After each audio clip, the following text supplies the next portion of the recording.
Hello दोस्तों, study mode में आपका स्वागत है। बिहार पुलिस कांस्टेबल भर्ती 2020-21 बिहार पुलिस कांस्टेबल के लिए ये मिनी मॉक टेस्ट 8 है बाई एग्जाम्स टुडे, जिसमें मैंने टोटल 30 क्वेश्चन लिया है। 30 क्वेश्चन में आप जितना भी क्वेश्चन सही करेंगे ईमानदारी पूर्वक कमेंट बॉक्स में बता देना है, ठीक। तो चलिए स्टार्ट करते हैं। निम्न कमेटियों में कौन सी एक पंचायती राज से संस्था से संबंधित नहीं है? तो निम्न कमेटी में कौन सी एक है जो कि पंचायती राज संस्था से संबंधित नहीं है? इसमें से कौन सी है जो कि पंचायती राज के बारे में रिकमेंडेशन नहीं किया था या पंचायती राज के बारे में नहीं बनाया गया था इस समिति को? तो इसका आंसर हो जाएगा PVN राव कमेटी। ये नहीं बनाया गया था। बाकी आप देखिएगा, बलवंत राय मेहता समिति बनाया गया था शुरू में ही, और इन्होंने ही सिफारिश किया था कि त्रिस्तरीय पंचायती राज व्यवस्था होना चाहिए। तो सबसे पहले 1959 में 2 अक्टूबर 1959 में जवाहरलाल नेहरू ने राजस्थान के नागौर से पंचायती राज व्यवस्था की शुरुआत की थी। उसके बाद अशोक मेहता समिति जो कि 1977 का समय आया, तो आपको मोरारजी देसाई की सरकार आया, तो उसमें ये रिकमेंडेशन किए थे कि पंचायती राज व्यवस्था जो होनी चाहिए ये 2 स्तरीय होनी चाहिए। फिर उसके बाद MLN सिंघवी कमेटी भी बनाया गया था, और इन्होंने ही पंचायती राज व्यवस्था के बारे में बहुत सी रिकमेंडेशन किया था। मैं यहाँ पर बता दूं कि ग्राम पंचायत के बारे में ध्यान में रखिएगा। हमारे संविधान के DPSP जो है, directive principle of state policy, जो कि आयरलैंड के संविधान से लिया गया है, उसके आर्टिकल 40 देखिए, इसकी 40 देखिए, तो ग्राम पंचायत के बारे में उल्लेख करता है, ठीक। यहाँ पर एक बात और ध्यान में रखिएगा कि पूछ सकता है कि पंचायती राज व्यवस्था को कब संवैधानिक दर्जा दिया गया? तो 73वां संविधान संशोधन द्वारा इसके संवैधानिक दर्जा दिया गया था, ठीक। ये सब क्वेश्चन आपको याद रखना है, क्वेश्चन कहीं से भी पूछ सकता है। तो पहले का आंसर यहाँ हो जाएगा आपको A। क्वेश्चन नंबर दूसरा देखिए कि राज्यसभा का सभापतित्व कौन कर होता है? राज्यसभा का सभापति कौन होता है ये आपको बताना है। देखिए, राज्यसभा जो है ये उच्च सदन है, संसद का उच्च सदन है, इसे अस्थायी सदन बोला जाता है। इसके प्रत्येक जो सदस्य होते हैं उनके कार्यकाल 6 साल का होता है, और इसके जो पूरे सदस्य उसमें से 1/3 जो सदस्य प्रत्येक 2 साल के बाद चेंज हो जाते हैं, ठीक। ये भी ध्यान में रखिएगा। अब हम बात करते हैं राज्यसभा। राज्यसभा के सदस्य बनने के लिए 30 चाहिए न्यूनतम आयु। अब यहाँ पर सभापति कौन करता है? सभापति के रूप में यहाँ पर उपराष्ट्रपति, राज्यसभा के सभापति को ही हम लोग उपराष्ट्रपति बोलते हैं। अभी उपराष्ट्रपति वेंकैया नायडू जी हैं, ठीक। ये ध्यान में रखिएगा। अभी राष्ट्रपति कौन है? तो राष्ट्रपति अभी है रामनाथ कोविंद जी। प्रधानमंत्री कौन है? तभी नरेंद्र दास मोदी जी हैं। और लोकसभा के अध्यक्ष कौन है? तो ओम प्रकाश बिरला जी हैं।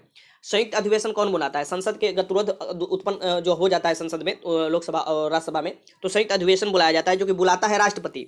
उसकी जो अध्यक्षता किया जाता है वो लोकसभा के अध्यक्ष द्वारा किया जाता है। तो ये भी क्वेश्चन पूछ सकता है कि संयुक्त अधिवेशन की अध्यक्षता किसके द्वारा किया जाता है? तो लोकसभा के अध्यक्ष द्वारा, ठीक। अभी यहाँ पर देखिएगा, क्वेश्चन ऐसे भी पूछ सकता है कि राष्ट्रपति की आयु न्यूनतम बनने के लिए 35 वर्ष, उपराष्ट्रपति के लिए 35 वर्ष, और राज्यपाल के लिए भी 35 वर्ष, प्रधानमंत्री के लिए न्यूनतम आयु 25 वर्ष, लोकसभा के अध्यक्ष बनने के लिए भी न्यूनतम आयु 25 वर्ष, ठीक। ये सब याद रखिएगा। तो दूसरे के आंसर क्या हो जाएगा यहाँ पर? आराम से आप लगा लीजिएगा, B, उपराष्ट्रपति। क्वेश्चन नंबर तीसरा देखिए, अब उपराष्ट्रपति अपना त्यागपत्र देना चाहे तो किसको दे सकता है? तो ये राष्ट्रपति को दे सकता है, और राष्ट्रपति उपराष्ट्रपति को दे सकता है त्यागपत्र। वैसे ही लोकसभा के अध्यक्ष उपाध्यक्ष को दे सकता है लोकसभा के, और लोकसभा के उपाध्यक्ष लोकसभा के अध्यक्ष को त्यागपत्र दे सकता है। क्वेश्चन नंबर 3 है कि भारतीय राजनीतिक व्यवस्था में इनमें कौन सर्वोच्च है? तो भारतीय राजनीतिक व्यवस्था में इनमें से कौन सा सर्वोच्च है? इसके ऊपर स्थान पर है सबसे। तो आप देखिएगा, सभी जो है संसद नहीं, संविधान से शक्ति लेते हैं, तो इसमें संविधान सबसे सर्वोच्च हो जाएगा, क्योंकि संविधान में ही सबके बारे में वर्णन किया गया है, और संविधान में ही सब शक्ति निहित है, जो समय समय पर जिसका वर्णन विस्तार किया जाता है सर्वोच्च न्यायालय द्वारा संरक्षक के रूप में। ये तीसरे के आंसर क्या हो जाएगा? B हो जाएगा। जो भारत का संविधान है ये विश्व के सबसे बड़ा संविधान है, विश्व के सबसे विस्तृत बड़ा संविधान है लिखित में, और विश्व के सबसे बड़ा डेमोक्रेसी भी है भारत, ये भी ध्यान में रखिएगा। सबसे पहला जो लिखित संविधान है ये संयुक्त राज्य अमेरिका का संविधान है। अमेरिका के संविधान से हमारे संविधान में एक लिया गया है, बिल ऑफ राइट्स से, जो अमेरिका का संविधान है वहाँ से मौलिक अधिकार जो हमारे संविधान के भाग 3 में रखा गया है, जिसे बोला जाता है संविधान का मैग्ना कार्टा। आर्टिकल 12 से लेकर 35 तक उल्लेख है आपको मौलिक अधिकार का। अभी 6 मौलिक अधिकार है, पहले 7 मौलिक अधिकार थे, लेकिन 44वें संविधान संशोधन द्वारा 1978 में 7वां मौलिक अधिकार जो संपत्ति का अधिकार है उसे हटाकर अब लीगल राइट में आपको डाल दिया गया है, ठीक। तो आर्टिकल 300A में अब रख दिया गया है संपत्ति के अधिकार को। आगे चलते हैं। क्वेश्चन नंबर 4 देखिए, वह तापक्रम जिस पर फahrenheit एवं सेंटीग्रेड दोनों स्केल की मान समान होती है। तो वह तापमान का बताना है कि जिस पर आपको फahrenheit और सेंटीग्रेड दोनों का स्केलों का मान बराबर होता है। तो ये देखिएगा, फahrenheit और सेंटीग्रेड दोनों का -40 डिग्री पर बराबर होता है स्केलों का मान, ठीक। ये याद रखिएगा। 4 के आंसर क्या हो जाएगा? B हो जाएगा। क्वेश्चन नंबर 5 देखिए, निम्न में से कौन सा एक एंटीबायोटिक नहीं है? एंटीबायोटिक का हिंदी जानते हैं क्या होता है? प्रतिजैविक होता है। तो इनमें से बताना है कि कौन से एंटीबायोटिक नहीं है, ठीक। तो इनमें से कौन से एंटीबायोटिक नहीं है ये आपको बताना है, आपके सामने क्वेश्चन है। तो आप देखिएगा कि ऑक्सीटॉक्सिन एक हार्मोन है। ऑक्सीटॉक्सिन क्या है? एक हार्मोन है, ये एंटीबायोटिक नहीं है, ठीक। बाकी ये तीनों एंटीबायोटिक है, पेनिसिलिन भी एंटीबायोटिक है, ठीक। तो ये आपको 5 के आंसर क्या हो जाएगा? B हो जाएगा। क्वेश्चन नंबर 6 देखिए कि WBC का जीवन काल होता है, जैसे व्हाइट ब्लड सेल जिसे बोला जाता है, जो कि आपको सुरक्षा प्रदान करता है, बाहर के जो भी आपको बाहर से प्रहार किया जाता है शरीर पर, जो बाहर के कीटाणु होते हैं, तो ये आपको प्रतिरक्षा उत्पन्न करता है शरीर में। तो WBC आप देखिएगा, व्हाइट ब्लड सेल जिसे बोला जाता है, श्वेत रक्त कण हिंदी में। इसका जीवन काल मुख्यतः 4 से 5 दिन तक होता है, तो इसका आंसर लगा सकते हैं बी। और वहीं आपको आरबीसी जिसे रेड ब्लड सेल बोला जाता है, ठीक, तो इसका जीवन काल होता है 120 दिन, ये भी ध्यान में रखिएगा, क्वेश्चन पूछ सकता है। तो 6 का आंसर क्या हो जाएगा, बी हो जाएगा। क्वेश्चन नंबर 7 देखिए कि जागृति का विलोम शब्द है। जागृति का विलोम शब्द क्या होता है, ये आपको बताना है। तो जागृति का विलोम शब्द होता है सुसुप्ति, सुसुप्ति होता है। इसका आंसर क्या हो जाएगा, ए हो जाएगा, ठीक, ए हो जाएगा। आगे चलते हैं। क्वेश्चन नंबर 8 देखिए, प्यासा का तत्सम रूप है। प्यासा का तत्सम रूप क्या होता है, ये आपको बताना है। तत्सम जो कि डायरेक्ट संस्कृत से निकलकर हिंदी में आया है, और तद्भव जो कि संस्कृत से निकल तो आया है लेकिन वो अपना रूप बदल लिया है। 9th देखिए, डॉल्फिन निम्न में से किस वर्ग के उदाहरण है। डॉल्फिन हमारा भारत का राष्ट्रीय जलीय जीव भी है, ये भी ध्यान में रखिएगा, गंगेटिक डॉल्फिन जो है। तो डॉल्फिन निम्न में से किस एक वर्ग का उदाहरण है, और डॉल्फिन बहुत ही बुद्धिमान भी होती है, ये भी ध्यान में रखिएगा। डॉल्फिन एक मैमल है, स्तनपायी है, ये ध्यान में रखिएगा। ये मछली नहीं है, ये एक स्तनपायी है। 9 का आंसर क्या हो जाएगा, बी हो जाएगा, इसे ध्यान में रखिएगा। क्वेश्चन नंबर 10 है कि पौधे की लंबाई में वृद्धि के लिए निम्न में से कौन से आवश्यक नहीं है। तो पौधे की लंबाई में वृद्धि के लिए निम्न में से कौन से आवश्यक नहीं है, ये आपके सामने ऑप्शन है, ठीक। तो सब लोग जानता है कि नाइट्रोजन तो चाहिए ही चाहिए, फास्फोरस भी चाहिए और कैल्शियम भी चाहिए। तो यहाँ पर सोडियम जो है ये नहीं चाहिए आपको, सोडियम में पौधे की लंबाई के लिए नहीं जरूरी है, ये आवश्यक नहीं है। तो इसका आंसर क्या हो जाएगा, बी हो जाएगा। 10 का आंसर बी हो जाएगा। आगे चलते हैं। क्वेश्चन नंबर 11 है कि संघ लोक सेवा आयोग अपना वार्षिक प्रतिवेदन सौंपता है। संघ लोक सेवा आयोग किसे बोला जाता है, जिसे union public service commission, UPSC. UPSC जो है ये अपना जो प्रतिवेदन सौंपता है, ये एक संवैधानिक संस्था है यूपीएससी, ये भी ध्यान में रखिएगा, संवैधानिक बॉडी है। और ये अपना प्रतिवेदन राष्ट्रपति को सौंपता है, और राष्ट्रपति ले आकर दोनों सदन जो होते हैं, लोकसभा राज्यसभा, उसके पटल पर रखते हैं, ठीक। तो ये इसका आंसर क्या हो जाएगा, बी हो जाएगा। संघ लोक सेवा आयोग के अध्यक्ष और सदस्यों की नियुक्ति भी राष्ट्रपति द्वारा ही किया जाता है, तो ये ध्यान में रखिएगा। क्वेश्चन में देखिए, क्वेश्चन नंबर 12 है कि भगवान बुद्ध ने ज्ञान प्राप्त करने के लिए लंबे वर्षों तक तपस्या एवं साधनों में व्यतीत किया। भगवान महात्मा बुद्ध ने लंबे समय तक तपस्या किया था, अब तब जाकर उनको ज्ञान की प्राप्ति हुआ था। तो ये कहाँ पर किए थे, ये बोध गया। बोध गया कहाँ पर, तो गया में, ये ध्यान में रखिएगा। इसका आंसर क्या हो जाएगा, डी। और सबसे पहला अपना उपदेश कहाँ दिए थे, तो ये दिए थे आपको सारनाथ में, जो कि वाराणसी के निकट है, जिसे धर्मचक्र प्रवर्तन भी बोला जाता है उस उपदेश को। और ये सबसे ज़्यादा जो अपना दिए थे उपदेश, वो सारस्वती में दिए थे, श्रावस्ती, सारस्वती नहीं श्रावस्ती में दिए थे, ठीक, क्योंकि वहीं पर इनका सबसे ज़्यादा लोग रहते थे जो इनको फॉलो करते थे, इनका भिक्षु जो भी लोग होते हैं। अब यहाँ पर ये भी ध्यान में रखिएगा, क्वेश्चन आपसे पूछ सकता है कि ये बहुत साधारण भाषा में, पाली भाषा में कोई भी बात बताते थे, ये भी ध्यान में रखिएगा। क्वेश्चन नंबर देखिए 13 है कि 1946 से 50 के दौरान संविधान सभा के अध्यक्ष कौन था। तो 1946 से 50 के दौरान 9 नवंबर 1946 को संविधान सभा के प्रथम बैठक होता है। 9 दिसंबर, याद रखिएगा, 9 दिसंबर 1946 को संविधान सभा का प्रथम बैठक होता है। फिर आपको द्वितीय बैठक जो होता है ये 11 दिसंबर। तो यहाँ 9 को जो आपको अस्थायी तौर पर शशिधर सिन्हा को चुना गया था, लेकिन उसके 2 दिन बाद ही राजेंद्र प्रसाद को 11 से, ठीक, चुन लिया गया। इसके 2 दिन बाद ही, 9 के 2 दिन बाद ही 1946 में, 11 दिसंबर से 1946 में डॉक्टर राजेंद्र प्रसाद को अस्थायी तौर पर किसका, संविधान सभा के अध्यक्ष, और 1950 तक ये रहे थे। फिर 1950 के बाद ये राष्ट्रपति बने थे, हमारे भारत के सबसे लंबे समय तक राष्ट्रपति भी रहे, और ये बिहार के सिवान जिला से थे, और इनका कार्यकाल 12 वर्ष अभी तक है, सबसे ज़्यादा राष्ट्रपति में कार्यकाल। और हमारे जो प्रथम प्रधानमंत्री थे ये जवाहरलाल नेहरू थे, इनका भी सबसे ज़्यादा कार्यकाल है प्रधानमंत्री में। और प्रथम गृह मंत्री और या प्रथम उप प्रधानमंत्री हमारे सरदार वल्लभ भाई पटेल जी थे। तो ये सब याद रखना है आपको, तो ये आपको हो जाएंगे, इसका आंसर डी। क्वेश्चन नंबर देखिए 14 देखिए कि भारत में मुद्रास्फीति दर की माप किस आधार पर होती है। भारत में मुद्रास्फीति दर की माप जो होती है ये किस आधार पर होती है, ये आपको बताना है। तो ये होती है थोक मूल्य सूचांक, थोक मूल्य सूचांक के आधार पर होना चाहिए इसे, ठीक। तो इसका आंसर क्या हो जाएगा, थोक मूल्य सूचांक मुद्रास्फीति की दर की माप होती है।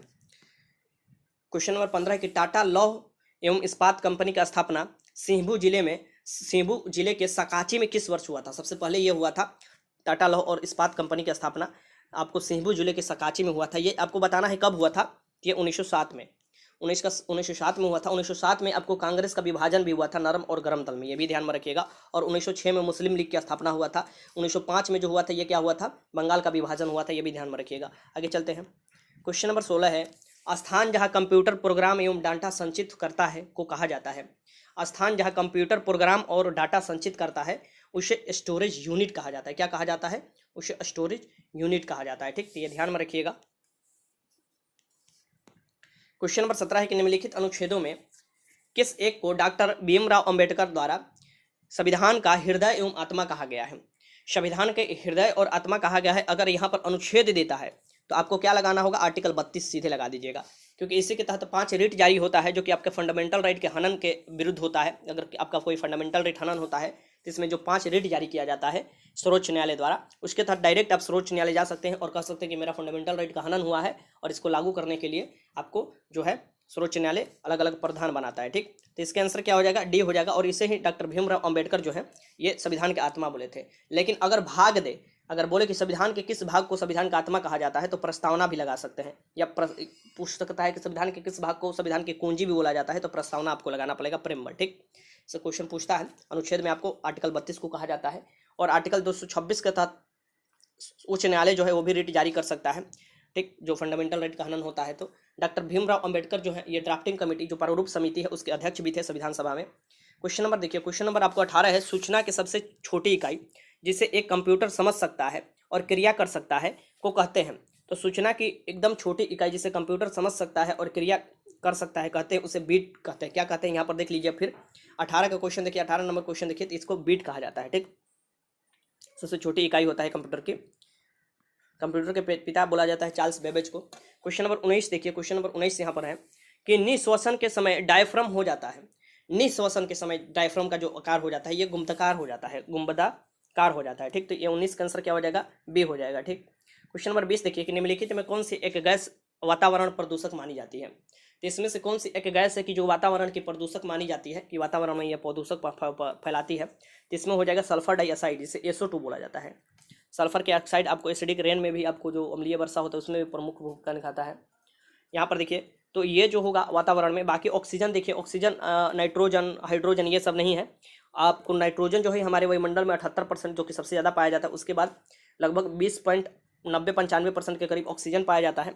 और पूरे यूनिवर्स में सबसे ज़्यादा कौन सा गैस पाया जाता है, तो हाइड्रोजन पाया जाता है। ये भी ध्यान में रखिएगा, क्वेश्चन पूछ सकता है। क्वेश्चन नंबर 21 देखिए कि निम्न में से कौन सा सबसे विध्वंसात्मक है, इसके सबसे ज़्यादा विध्वंस करेगा, इसमें से कौन सा है। तो इसमें से जो है ये तूफान आएगा ना, तूफान आता है जो, ठीक, तो वो सबसे ज़्यादा विध्वंस करता है। ठीक, तो ये सबसे ज़्यादा विध्वंस करेगा तूफान। 21 का आंसर क्या हो जाएगा, बी हो जाएगा। क्वेश्चन नंबर 22 देखिए कि हवा का वास्तविक जलवाष्प की मात्रा को कहते हैं। जो हवा में वास्तविक जलवाष्प की मात्रा है इसे क्या कहते हैं, ये आपको बताना है। तो हवा में वास्तविक जलवाष्प की मात्रा को क्या कहा जाता है, आपके सामने देखिए ऑप्शन पूरा है। इसे कहा जाता है अपेक्षित आर्द्रता, अपेक्षित आर्द्रता कहा जाता है, ये ध्यान में रखिएगा। आगे चलते हैं। क्वेश्चन नंबर 23 है कि अजमेर में किस सूफी संत का दरगाह है। राजस्थान के अजमेर, राजस्थान के हृदय भी कहा जाता है अजमेर को। और अजमेर में किस सूफी संत का दरगाह है, तो ये मोइनुद्दीन चिश्ती का दरगाह है। किसका, मोइनुद्दीन चिश्ती का दरगाह है। ठीक, सूफी संत मोइनुद्दीन चिश्ती का दरगाह है, ये भी ध्यान में रखिएगा। क्वेश्चन नंबर 24 है, तक्षशिला एक प्रसिद्ध स्थल था। जो तक्षशिला है ये एक प्रसिद्ध स्थल था, ये बताना है। तो तक्षशिला एक गंधार कला का प्रसिद्ध स्थल है। ठीक, ये याद रखिएगा। और यहाँ पर एजुकेशन भी दिया जाता था, ये भी ध्यान में रखिएगा। लेकिन यहाँ पर गंधार कला का ये आपको प्रसिद्ध स्थल था। ठीक, क्वेश्चन नंबर 25 है कि तुलसीदास ने रामचरितमानस की रचना की थी। तुलसीदास ने रामचरितमानस की रचना कब की थी, आपको बताना है। इसकी किसके शासनकाल में की थी। तो तुलसीदास जब रामचरितमानस की रचना किए थे तो उस समय अकबर का शासनकाल था। ठीक, यह ध्यान में रखिएगा। तो यह हो जाएगा 25 के आंसर सी। अकबर किसका बेटा था, तो हुमायूं का बेटा था। हुमायूं किसका बेटा का था, तो बाबर का। और बाबर ने ही मुगल वंश की स्थापना यहाँ पर किया था 1526 में। हुमायूं आपको किसको हराकर, तो इब्राहिम लोदी को हराकर प्रथम आपको पानीपत के युद्ध में, ये भी ध्यान में रखिएगा। क्वेश्चन नंबर 26 है कि सिंधु सभ्यता का पतन नगर बंदरगाह कौन सा था। तो सिंधु घाटी सभ्यता का पतन नगर ये बंदरगाह कौन था ये आपको बताना है। तो ये प्रसिद्ध है, जो कि भोगवा नदी के किनारे स्थित था, ये था लोथल था, ये याद रखिएगा। 26 के आंसर भी हो जाएगा। क्वेश्चन नंबर 27 है कि महात्मा गांधी के राजनीतिक गुरु थे। यहाँ पर बताना है कि महात्मा गांधी के राजनीतिक गुरु कौन थे। तो ये देख सकते हैं ऑप्शन। देखिए, महात्मा गांधी जब 1915 में लौट कर आए थे दक्षिण अफ्रीका से, तो इनके जो राजनीतिक गुरु थे यही बोले थे कि पहले भारत का पूरा भ्रमण करो। ठीक, तो ये हो जाएगा। जब 1915 में लौट कर आए थे महात्मा गांधी दक्षिण अफ्रीका से, तो ये गोपाल कृष्ण गोखले थे। और इसके 1 साल बाद ही इनका देहांत भी हो गया था, 15 के 1 साल बाद ही। तो महात्मा गांधी के राजनीतिक गुरु कौन थे, तो गोपाल कृष्ण गोखले। क्वेश्चन नंबर 18 है कि 100 वर्षीय युद्ध किस किस के मध्य हुआ। 100 वर्षीय जो युद्ध हुआ था, मीन्स कि 100 वर्ष का युद्ध हुआ था, 100 साल तक चला था, ये किसके किसके मध्य में चला था, ये आपको बताना है। तो 100 वर्षीय जो युद्ध हुआ था ये हुआ था इंग्लैंड और फ्रांस के बीच में, इंग्लैंड और फ्रांस के बीच में हुआ था। 28 के आंसर क्या हो जाएगा, बी हो जाएगा। सप्तवर्षीय युद्ध, सप्तवर्षीय में इसके 7 सालों तक जो युद्ध चला था वो भी इंग्लैंड और फ्रांस के बीच में ही हुआ था। ठीक, आगे चलते। क्वेश्चन नंबर 29 देखिए कि शरीर में मास्टर ग्रंथि किसे कहते हैं। तो शरीर का मास्टर ग्रंथि किसे कहा जाता है ये आपको बताना है। तो शरीर का जो मास्टर ग्रंथि कहा जाता है इसे कहा जाता है प्यूटरी ग्रंथि को। ठीक, प्यूटरी ग्रंथि जो है इसे शरीर का मास्टर ग्रंथि बोला जाता है। ठीक, ये क्वेश्चन आपसे पूछ सकता है, तो आराम से आपको लगा लेना होगा। क्वेश्चन नंबर देखिए, क्वेश्चन नंबर 30 और आज का लास्ट क्वेश्चन है, सोडियम को किसमें रखकर संचित किया जाता है। जो सोडियम है इसको किसमें रखकर संचित किया जाता है ये आपको बताना है। तो सोडियम को मिट्टी के तेल में रखकर संचित किया जाता है, नहीं तो ये बहुत ही अपक्रियाशील है, और अगर ऐसे आपको लाते हैं पानी में या आपको ऑक्सीजन से ये जल्दी से अपक्रिया कर आग लग सकता है, इसलिए मिट्टी के तेल में इसको रखा जाता है। ठीक, तो 30 के आंसर ए हो जाएगा यहाँ पर 30 के आंसर। तो कितने क्वेश्चन सही हुए जरूर बताइएगा। और फिर मैं यहाँ पर आपको बता देता हूँ कि अगर आप बिहार पुलिस कांस्टेबल की तैयारी कर रहे हैं और 35 अभी तक फुल मॉक टेस्ट नहीं ज्वाइन किए हैं तो अभी भी समय है, 35 फुल मॉक टेस्ट ज्वाइन कर सकते हैं। ये 35 फुल मॉक टेस्ट मात्र आपको 151 रुपये में मिलेगा, और इसके साथ साथ आपको सब्जेक्ट वाइज क्वेश्चन भी मैं आपको कराते चल रहा हूँ। इससे क्या होगा कि सभी सिलेबस पर आधारित क्वेश्चन है, तो आपका आराम से एग्जाम निकल सकता है अगर ये टेस्ट ज्वाइन करते हैं तो चलिए मैं बता देता हूँ कैसे टेस्ट ज्वाइन कीजिएगा, और नीचे मैं नंबर भी दे दूंगा डिस्क्रिप्शन बॉक्स में, वहाँ से भी आप देख सकते हैं। कोई अगर दिक्कत होता है ज्वाइन करने के बाद और ज्वाइन करने के पहले भी, तो अगर आप बिहार पुलिस कांस्टेबल 2020 का फॉर्म भरे हैं, जिसका एग्ज़ाम 14 मार्च 2021 तथा 21 मार्च 2021 को कंडक्ट कराया जाएगा बिहार के अलग अलग परीक्षा केंद्रों पर, तो आप फुल मॉक टेस्ट लगा सकते हैं। 35 फुल मॉक टेस्ट मात्र 151 रुपये में आप लगा सकते हैं, जिसका सभी क्वेश्चन जो होगा वो सिलेबस पर आधारित होगा। और इसमें आपको क्या क्या विशेषता मिलने वाला है, तो सबसे पहले हिंदी इंग्लिश दोनों में आपको प्रश्न होगा। ठीक, साथ में स्कोर के साथ आपका रैंक भी दिखाई देगा, आप अपना स्कोर के साथ रैंक देख सकते हैं कि कितने लोगों में आपका कितना रैंक है, और काफ़ी लड़के टेस्ट लगा भी रहे हैं तो आपको भी लगाना चाहिए। ठीक, फिर इसके बाद सभी प्रश्न का विश्लेषण होगा, एक एक प्रश्न पर पॉइंट वाइज विश्लेषण दिया हुआ है, जो कि उस पॉइंट भी आपको इम्पोर्टेंट होगा, वहाँ से भी क्वेश्चन आपके बन जाते हैं एग्जाम में। ठीक, आगे चलते हैं। फिर यहाँ पर सभी डाउट का जवाब तुरंत दिया जाएगा, अगर कोई क्वेश्चन में आपको डाउट है तो उसी समय विदिन 5 मिनट के अंदर आपको जवाब दे दिया जाएगा, अगर उस क्वेश्चन में अगर आपको डाउट लगता है तो। साथ में ये भी ध्यान में रखिएगा कि घर बैठे इसकी तैयारी आप बिहार पुलिस कांस्टेबल के कर सकते हैं, तो 30 फुल मॉक टेस्ट में जरूर ज्वाइन कीजिएगा, मात्र 151 रुपया में है। इसमें कैसे आप ज्वाइन कर सकते हैं, इसके लिए आपको क्या करना होगा कि अपने प्ले स्टोर से एग्जाम्स टुडे ऐप्स जो है वो डाउनलोड करना पड़ेगा। यहाँ पर लोगो देख लीजिए, एग्जाम्स टुडे 14 MB का ऐप्स है और आसानी से मिल जाएगा। ठीक, और यहाँ पर क्या करने का पड़ेगा, डाउनलोड कर आपको बिहार एग्जाम्स वाला जो सेक्शन है इसमें आना पड़ेगा, और इस सेक्शन में आइएगा तो ये नीचे देखिए, ये जो टेस्ट चल रहा है यहाँ पर बिहार पुलिस कांस्टेबल, ठीक 2020 के लिए टेस्ट स्टार्ट हो चुका है, और बिहार दरोगा 2020 का भी टेस्ट स्टार्ट हो चुका है। बिहार पुलिस कांस्टेबल का आपको 35 फुल मॉक टेस्ट मात्र 151 रुपये में आप लगाइएगा, जिसमें 100 क्वेश्चन होगा और टाइमिंग के अकॉर्डिंग आपको सेट किया होगा। ठीक, टाइम भी उस पर दिखाएगा आपको, तो परीक्षा हॉल वाला आपको अनुभव होगा। वैसे ही बिहार दरोगा में भी काफ़ी स्टूडेंट इनरोल है, ये भी अगर तैयारी आप कर रहे हैं तो इसमें भी इनरोल कर सकते हैं, और इसकी भी तैयारी आप कर सकते हैं 30 फुल मॉक टेस्ट मात्र 100 रुपये में। ठीक, तो इसमें जरूर इनरोल कीजिएगा। और अगर डेली क्यूज़ लगाना चाहते हैं तो यहाँ से डेली क्यूज़ भी लगा सकते हैं, यहाँ पर देखिए बिहार एग्जाम्स वाला में फ्री में क्यूज़ लगा सकते हैं। अगर कोई भी दिक्कत होता है डाउनलोड करने में या कोई भी परेशानी होती है तो नीचे आपको डिस्क्रिप्शन बॉक्स में एक नंबर मिलेगा, वहाँ पर मैसेज कीजिएगा तो आपको पता चल जाएगा कोई भी अगर परेशानी होती है तो। ठीक, तो अगर बिहार पुलिस कांस्टेबल या बिहार दरोगा की तैयारी कर रहे हैं तो यहाँ से ज़रूर आपको इनरोल करना चाहिए, और सबके साथ में अगर टेस्ट लगाइएगा तो आपको अनुभव भी होगा कि कितना टफ कंपटीशन है, क्योंकि इतने ज़्यादा लोग इतने कम सीटों पर हैं। ठीक, तो वीडियो अच्छा लगा तो लाइक कीजिएगा, कोई भी मन में डाउट है कमेंट बॉक्स में लिख सकते हैं। वीडियो देखने का आपका बहुत बहुत धन्यवाद।